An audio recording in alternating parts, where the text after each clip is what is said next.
nothing you could do about it. And that, now my kid plays video games, and I'm still, I've got it beat into him. He basically, when he's done with his Xbox, he unplugs the TV. He's so scared of me because I'm burning the Xbox. But it really isn't the problem it used to be. First of all devices that are plugged into TVs now will dim themselves or go into a screensaver mode. The TV itself will, and the manufacturers tell me that they've really solved this burn. Well, so. And one of the plasma has burn-in. LCD has always had the sort of the I don't know whether it's a rumor or mythology now, but in the same way LCD didn't have the same kind of refresh rate, but I guess that's improving as well. Yeah, and also the issue with the blacks, that's improving a lot. That I've just read recently that it's getting better and better all the time. So it's still not the same. It's not the same, but I think within a year it should be almost constant. Yeah, but I think the Pioneer folks are making great strides. The new Kuros are even black. Kuro means black in Japanese. They've got the black. The contrast ratio is very, very high. So as well as LCD's making strides, Plasma's maybe keeping ahead of them. I have to say, we just walked down the aisle here, Amber and I. We didn't get married, just for the record. The television aisle. The television aisle. Which it's another form of marriage, if you think about it. But on the left are the LCDs and the plasmas, and I said, if you look left to right, you're going to be hard pressed to see a big difference. Now, and we did a lot of this. She was going, no. I was going, I think, frankly, that the truth is, either one's going to make you very happy. If you consider where you're putting it, if you're in a brighter room, if you're going to watch in the daylight, you should look at LCD. If you're in a darker room, you should look at plasma. Both of them may make great strides. I think really what's the really significant thing is that we're talking about LCD and plasma, which used to be the high price spread. I used to tell people, go out and get a real projection DLP, you're going to get more bang for your buck, they're going to look great. It's hard to say that anymore. They're great, but the prices have fallen so much in plasma that for $500 more, you're going to get a screen that just jumps at you. And do yourself a favor, take a look at either LCD or plasma at these new TVs. They just jump at you. You just say, wow, that really looks good. And there's going to be people out there who have more than one TV in their home, and it might make sense to have we something have like an LCD in a smaller room, and then have the plasma for your room where you're watching DVDs and playing games. Let's race gaming, because that is an issue. And LCDs really are slower. And this is again going down to technology. That shutter can't turn. The way they measure this is something called response time, which is the amount of time it takes a pixel to go from fully off to fully on and fully off again. And because of the shutter effect on LCD, they've sped them up, but it's maybe down to 9 milliseconds, maybe 7 milliseconds. It is not instant. A CRT, your old tube TV, is instant. A plasma is instant. But people playing video games, is it that critical, or is it only some games? I think on action films, on sports, and on video games, I think you're going to see some smearing. You're going to see if you look really closely between an LCD and a plasma, you're going to see some smearing on the LCD. You're going to see, I'll be honest, I have the PS3 hooked up to the Sharp Aquos. I have the Xbox 360 hooked up to the plasma. Okay, excuse me, I like the game. And it's not like people are saying, oh, please, let's move the PS3 over to the plasma. It looks awfully good. And it's funny that you mentioned it's hard to tell the difference really walking down the aisle there. I always find it's hard to tell the difference between 720p, 1080i, granted my eyesight is going as I get older, but why don't we first, if you could, Amber, talk about what those numbers mean, and then let's talk about which one is better. Maybe Leo, you can get into it. I've done this interlace versus progressive stance speech review once or twice. So in the old days of TV, when it was CRT TVs, engineers had to solve a problem. They were actually sending too much data to the screen. The screen couldn't keep up. So they came up with, I think, a very clever idea called interlacing. The screen never drew the whole picture. It drew half the picture. It would draw the odd number lines, and then would go back and draw the even number lines. And due to the way the human eye works, persistence of vision, it looked like a single image, but in fact, it was only drawing half at a time. That also had to do with the phosphors, because they would take a while to lose the image anyway. So it really looked like a single picture. That's what the eye. That's interlaced, exactly. Right. So interlaced is how a lot of television signals come to us. If you're watching standard definition TV, it's interlaced. In fact, most cable broadcasts are interlaced. Progressive is how your computer works. Of course, we got to the point where the speeds were fast enough that you could display the whole screen in one blast. So LCD screens for computers are progressive. In fact, it turns out all digital screens now, including plasmas and LCDs, are progressive. They're all progressive. Nobody on one of these interlaces. But so when you talk about I and P, you're actually talking about the content that's coming in. You're talking about whether it can handle progressive scan content. Because when you look at a 1080p television, it's progressive television. They're all digital, is all progressive. So even a 720i or a 1080i, when you say a 1080i TV, it's progressive on the screen. It's what the input is that it can handle. A 1080i TV, and I'm being a little defensive because that's what I bought, my Pioneer, can't handle a 1080p signal. So you have to send an interlaced signal. Now the truth is, once you see it on the screen, there's very little distinguish between a 1080i and a 1080p signal. There's not a lot of content even in 1080p, although there's more and more. We do a podcast called Mac Break. You do it with us. Yeah. That is shot in 1080p. And at the time, almost 2 years ago now, January 2006 when we started doing that was, nobody could even play it back. You couldn't play it back on your computer. But it looked good. It looked good. You had to have like a 4 gigahertz PC to play it back. So what's happened is TVs have caught up, computers have caught up, and you can now display progressive video. So I think if you're going into buying a TV at this point, it's probably worth looking at 1080p. I wouldn't spend $1,000 because you're not going to see a huge difference, but you're going to see more and more content 1080p. I have to be honest. When I bought I've got a 720p TV at home. When I was looking through, walking down the aisles of Future Shop, I could not see the difference, even between 720p and 1080i. In order to see the difference, you have to look at content. First of all, it's 1080p content, and you have to look very closely at it, and you have to know what you're looking for. I think for most users, especially if you're not sitting, 4 feet from the screen, you're not going to see a huge difference. But at the same time, when you're buying a $3,000 set now, it's a good idea to future-proof, to think ahead. And I think you're going to start seeing a lot of 1080p content, particularly in gaming. I have to say, you're going to start to see these high-end content coming into the TV, and you want to be able to handle it. You don't want to have to tell the game, 1080i, okay, we'll take it that way, because you can't handle the 1080p. Everything you do on your computer screen is progressive.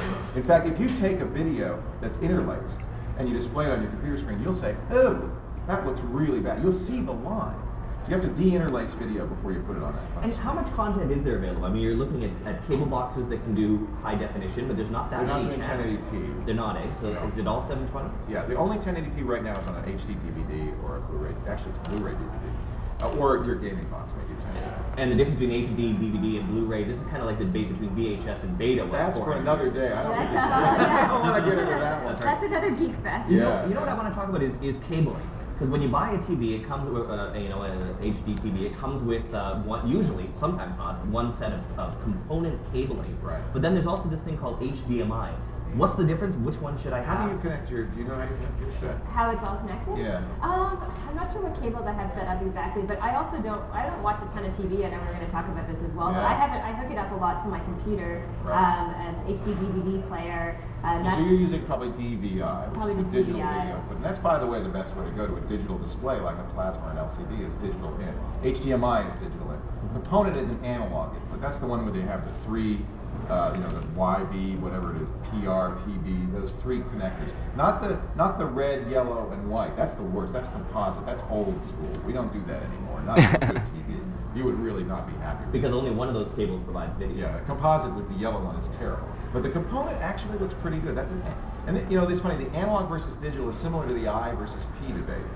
You'll get into big fights with people, or LCD versus plasma. You get into big fights with people.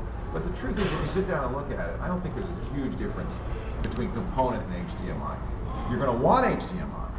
You're going to absolutely want HDMI because high-end content, so-called premium content like HD DVDs, ultimately could require HDMI. That's how the copy protection works. So they may not work on a component set. So does that mean that some programs will be encoded to say, you can only watch this in? Really? That's evil. In fact, the capability exists in these new high-def DVDs to say, I won't play back on a television unless the television is connected via HDMI or DVI and supports HDCP, the copy protection scheme. If it doesn't do that, it'll lower it down to 480p or worse, and you won't get your high-def signal. So again, when you're thinking about buying a TV, and I don't think you can buy a TV nowadays that doesn't have at least one HDMI input. I mean, that's pretty much a requirement. Well, and speaking of inputs, the one that I have has got 2 component inputs and 1 HDMI input, and I figured, oh, that'll keep me forever, I'll be fine. Oh. And now I've got an Xbox, I've got a DVD, I've got an HD DVD, I've got a cable box, I've got one for my camera. Do you have the? I have it in. You have Do you no have a idea. video game player? No, I don't play. I used to play the Wii a little bit, but I don't play a ton of games. But I have so many connectors for so many different things that I can't even keep up anymore. Yeah, and the only solution that I have is to haul the TV out and unplug everything and plug it back in. Are there solutions like a big switcher? Yeah, you can get HDMI. In fact, we demonstrated on the lab the other day. Sean Brothers brought. It's a box that'll switch 4 HDMI inputs into one. But nowadays, and again, if you're looking at TVs now, it's changed a lot. You'll look at TVs now and have 4 HDMI inputs. Yeah. It's the older TVs. Some didn't even have HDMI until a few years ago. So, one thing we should mention, as long as when we're talking about the I and the P, is the ability to handle lower quality inputs on an HD TV. And that may be more important than LCD versus plasma. If you're putting a standard NTSC broadcast signal into your TV, it may look terrible. It may really look awful unless you have the circuitry in the TV that can upscale it and convert it to the progressive scan, higher resolution, usually a 480p resolution. If it can do that well, that's really, really important. So there is quite a difference. There's a huge difference. So that's something that when you go shopping, you should look at. You should say, I'd like to see a standard broadcast signal in this. Yeah, because it looks awful. It can look awful. Yeah. And that really, sometimes people buy an HDTV and they go, boy, I really regret it because it raised my standards, but I'm not watching a lot of HD content, and suddenly the Honeymooners looks terrible. Yeah. I think a lot of people, when they buy HD TVs as well, they don't understand that they actually need an HD signal. Yeah. And really, I think that's a huge You're issue. right. You're right. They don't think that they have to go to their cable provider and get a package and subscribe to HD channels. They think they're going to get it home, and all of a sudden, all the standard television channels are going to turn HD when they plug it in. Well, let me just tell you, that does not happen. Right. But a good TV will upgrade it. It will make it 480p, and will make it tolerable. It's not you can't put information there that doesn't exist, but it will make it tolerable. Are there manufacturers that do it particularly well versus others? When it comes to, I'm going to speak for plasma particularly. When it comes to plasma, I like the 2 Ps, Pioneer and Panasonic. I think those guys really know how to do it, and they do a very good job. Some of the second tier guys that you'll see, not in good stores like Future Shop and the big box stores and places like that, do a good job. Some don't, and that's really where you want to pay attention. On LCDs, I think Samsung is great. Samsung, you have a Samsung. Yeah, I have a Samsung. They use a Farujda chipset, this is a secondary chipset. It's a DSP that takes the signal, processes it, and then puts it on the screen. And people don't pay any attention to that. They look at IP, they look at LCD plasma. They really have to pay attention. That's a very important thing. And that's something to ask, when you go in a store, say, let me see the NTSC signal. What kind of DSP processing does it do? I'd like to know what the signal processing looks like. Well, I know that in Future Shop, they have a switch that they can actually just push and say, okay, this is what it looks like. You should do that. That's great. The IRP, I think you're right. It's almost like the megapixel debate in digital cameras these days. Everyone says, well, I want to buy this one because it's 11 megapixels. Right. And you don't need it. And you don't need it. You were mentioning content. One of the things that I think is interesting, even though when you buy the package or you lease the package from your satellite or cable provider, you could be watching the high-def ABC channel, but even then, not all the shows on that station are in high-def. Yeah, I mean, again, I think that's something that people don't think about a lot. If you're watching a ton of DVDs, it's really great to have an HD TV as well as a DVD player to hook up to it, but if you're really not watching a lot of HD channels, you're not going to get that full quality experience from your TV. And there are tons of HD channels. I think there's over 100 from, I know, Bell, for instance. That's good. See, Yeah, I was there's wondering quite a how it few is in channels. Canada. There's enough. There's HD content out there, but you have to really think about subscribing to that content and making sure that you watch that content. Because if you're watching standard television, you're not gonna notice the difference. Another thing to look for if you're going to buy an HD TV is you're probably going to want to upgrade your DVD player. A standard DVD player just outputting, what a DVD is, which is 480p, and isn't really processing it for the TV. Now, a good TV will upgrade it, but what you would really like is a good upsampling DVD player. Samsung makes it very good. Yeah, I have one with my. It makes it a 720p, and that looks great on your Shark. So the DVD player does the upsampling? Yeah, and I've actually, it's hard to get a straight answer out of the experts. I've asked them. Well, okay, I've got this signal processing in my TV. I have an upsampling DVD. Who should be in charge of this? Should they both be doing it? Should one or the other be doing it? And there doesn't seem to be a good consensus on this. If you've spent money on a Samsung, for instance, that has a really good signal processing, it's probably okay to let the TV do it. But I think it's good to get a good upsampling of DVD player as well. Let the DVD player give 720p to the TV set. If the TV set wants to continue to process it, clean it up, remove artifacts, weird digital effects, go ahead and let it. I don't think it's going to hurt, and I think you're going to get the best picture that way. But it's funny because nowadays, if you have a good upsampling DVD player, even though that content's originally 480p, even on a 1080p TV, it still looks pretty good. Now, do you have an HD DVD player? Yeah, Samsung as well. So when you compare the two, DVD versus HD DVD, do you notice a difference? Huge difference. Yeah, that's where you notice the difference the most, I think. It's almost, someone told me that it was like flying business class. Once you get up to that front cabin, you never want to go back. And it's the same with, now I watch it in my regular DVDs, and I'm thinking, oh man, I've got to get it. I think a lot of consumers look at their DVD and they say, oh, this looks good enough. And it's the same issue with television. Once you start looking at the higher def, you develop a taste for the higher quality. And then everything else looks like it's made in the 1980s. Yeah, it really does. You can see it's hard to quantify, but it just doesn't look as crisp. It doesn't pop. Yeah. Oh, we just agreed on that. It pops. Uh-oh, no more agreeing. Before I give these guys a chance to get their final say in, if you're watching us on the live video feed, make sure you're in the chat room. There's a couple hundred in there right now. Start asking some questions in the forum. I know here in the live audience, if you've got a question, put your hand up. There's going to be someone wandering around taking some questions as well. So, just to sum up. All right, okay, if you want to buy an HD TV that's less than 50 inches, I would definitely recommend LCD, especially if it's in a bright place. That's very important, and if you want to mount it, I think an LCD is a great way to go. If you want the true home theater experience, you want it to look as good as it can, get a plasma TV. There's no better experience than a 50 or 60 inch plasma. And you're right, in a dimly lit room, and you're right, you're going to have to get a professional if you want to mount it on the wall. It drives me crazy. I see those ads where the couple's putting it up here and over here. I'm sorry, that doesn't work that way. And by the way, where's the wires? Okay, there's going to be some wires. So I think a professional install makes a big difference. And that is one of the advantages to HDMI cables versus component. Component is 5 cables you need, HDMI is just the one. So it's a lot cleaner looking. And you're seeing new TVs also that separate the cabling out completely. So there's one cable that goes to the TV, and then everything else is in a separate box. If you're going to do that kind of home theater setup, that's something to look at. When will we get to wireless?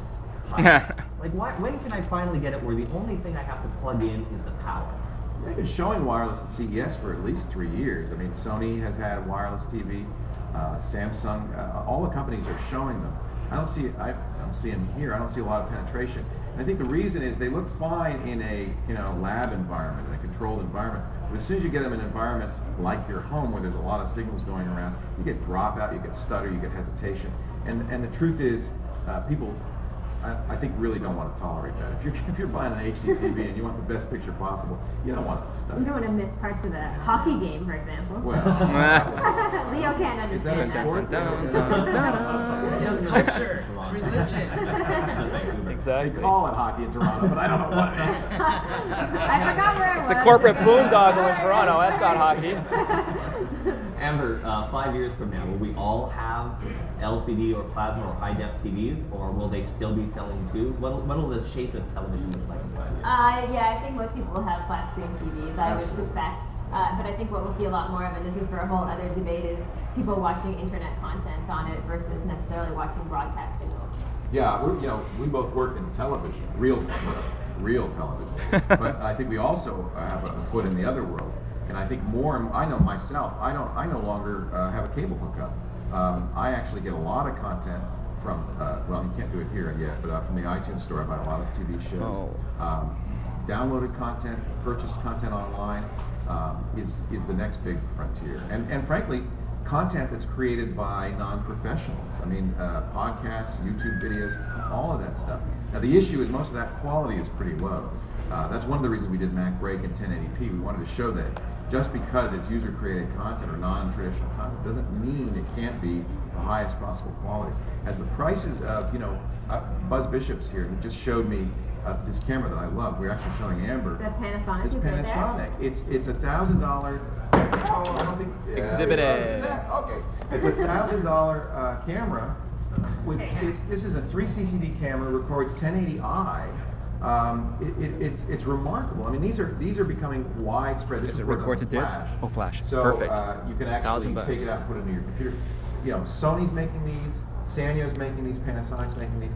So as more and more consumers are creating high-def videos, that's going to really drive this market. I mean, you just see it on the internet right now that there are lots of these tiny little groups of people who are creating really high-quality videos, putting them on collegehumor.com all over the place, and the videos look amazing. And I think that's the type of content that we're going to end up watching more of down the road. And there are some video podcasts like Van Dam where there's a number of different features. So if you've got an iPod or you're watching it on a big screen TV, you can subscribe to the one that has the best quality for it. Because there's no point downloading an enormous 1080p signal if in the end of the day you're going to watch it on a 2.5 inch. Here's the thing to ask yourself, even if you still have cable or satellite, how much of the stuff you're watching is coming from a hard drive versus being watched on a live signal? If you have a DVR, you're watching a lot of your content on a hard drive, and as that progresses, people get more and more used to the notion that you watch stuff on a hard drive. The source of the content's going to change, the kind of content you watch. I mean, if you talk about the future of TV, that's absolutely it. People will get content from all over, and they'll come off a hard drive, and as opposed to off a satellite signal. And you know, they may be happy watching crappy little YouTube videos, but then they may want really great high-def golf, right? You know, I have an Apple TV which has YouTube on it, and I watch YouTube videos on my 50-inch plasma. And you know, it's not that bad. You understand it's YouTube, and the fact that you're able to watch it on a big screen TV is pretty amazing. That's because Leo's watched the Dick in a Box video like 3,000 times. I still don't figure out how they. No, go there. No, it's okay. No, shut him down. Turn off his mic, please. Well, they say You're you gonna cut thank off. No, the other thing that's happening, and this isn't happening right away, and I don't want to scare anybody, but HD TV is not the end of the line. That's what we call 2K TV. It's 2 megapixel resolution. We're going to, or 2001 resolution. We're going to 4K, double that resolution. Now the Red camera is just out now from Oakley. You're going to see the movie industry has already settled on 4K as a new standard. You're going to start to see, probably not in 5 years, but maybe 10 years or 15 years out, you're going to start to see your next generation TV. The TV after this one is going to have such high resolution that it'll be indistinguishable from real life. And that's going to change a lot of things. That's really scary. Like us, I mean, you don't want to see me up close. Have you seen any high-def 3D things? As I was playing Halo the other day, which looks phenomenal on a high definition, of course. I thought, even if I had the crazy little red and blue glasses, that would be mind-blowing. At CEDIA this year, which was just about 3 weeks ago in Denver, it's a big home entertainment, home theater installation conference. They shot, I'm trying to remember the manufacturer, was showing 3D TV. I'm not a fan of 3D TV, but they've really got stuff that is amazing. It's high def, it's 3D. And you don't need glasses for those. Well, you wear. Well, let's hope you do. You wear. You're not wearing the red-green glasses. Right, polarized. You're wearing polarized glasses, IMAX style glasses, and some of them are active. And actually, that's the best way to do it. Where they have shutters in them, believe it or not, and they're connected to the TV, either wired. I think these were wireless, but they have wired as well, and they sync with the TV, and the effect is quite amazing. You might ask, I did when I saw this. Well, who's making 3D content? Turns out many motion pictures are now being shot in both standard and 3D because the motion picture companies want to create this 3D environment, partly because they believe it'll drive people to the theaters still, but they also think it'll come to the home. Well, let's turn to the chat room. There's a bunch of you in there, more than 200. One of the questions